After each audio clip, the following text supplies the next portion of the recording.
Go ahead. Okay, this is the water softening system.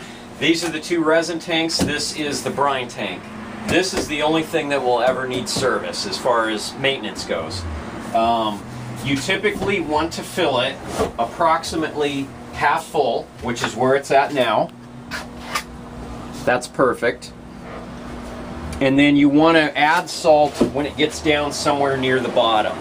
The reason is if you fill it all the way to the top, as it regenerates, it brings water in from the bottom, and then it draws the water out from the bottom. And when it does that, if you have too much salt, it will create a void in there, and then you will no longer be softening the water. So fill it about half full, let it get down near the bottom, and then fill it back half full again. That's basically it. Anything else will be a repair. Is this the right salt? This is the proper salt. Typically purchased at Home Depot or Lowe's. Water softener pellets, not the rock salt. Yeah. That is basically all you do for this system. Anything else will be strictly a repair. That is the only maintenance needed. Okay, this is the water main inlet from the street coming into the building. There's a small shutoff here which shuts off the hose spigot right outside. Additionally, the water continues. This would be the shutoff for the entire building right here. That shuts off the water flow to the softeners, which essentially shuts it off for the entire building. If you ever need to bypass these, if these ever spring a massive leak, you want to shut that valve off there and open these two valves up right here. What that does is bypasses the water softeners. So on that note, you would have hard water entering the building. But as far as just shutting the water down to the entire building, that is where it's done. Okay, here we are at the tankless heaters. These tankless heaters are extremely efficient, therefore they produce condensation. The condensation needs to pass through this condensate neutralizer so that the condensation does not erode the cast iron pipe. These need to be changed every 6 months.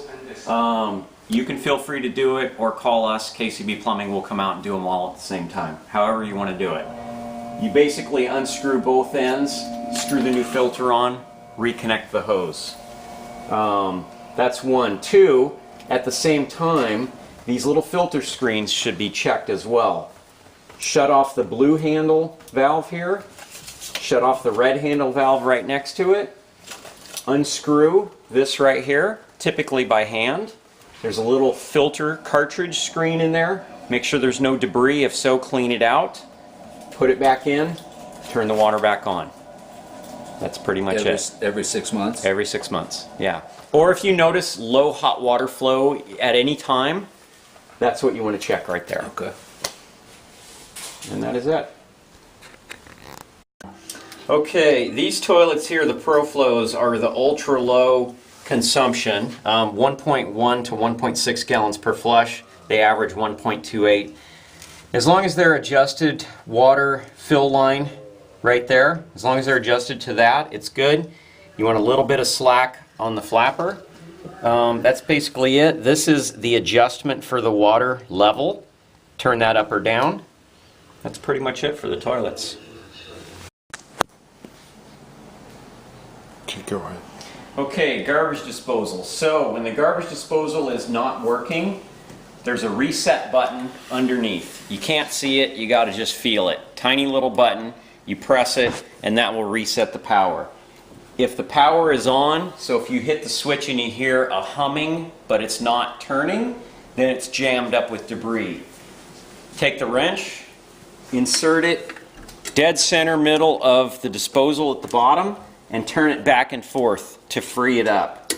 If this comes up missing, which they do quite often, you can stick a broom handle or something similar in the top and just rotate it like you're stirring a pot of stew. That will basically unjam any debris that's stuck in the unit. Go. Okay, same with the bathroom aerators along with the kitchen. If you ever notice low flow, obviously that's great flow. You notice low flow, take these apart, clean out the aerators. Again, with the water softening system that you have installed, you probably will not ever get debris in there, maybe once a year. but it'll be pretty infrequent. That is pretty much it for that. Sprayers are all pretty self-explanatory. That's about it.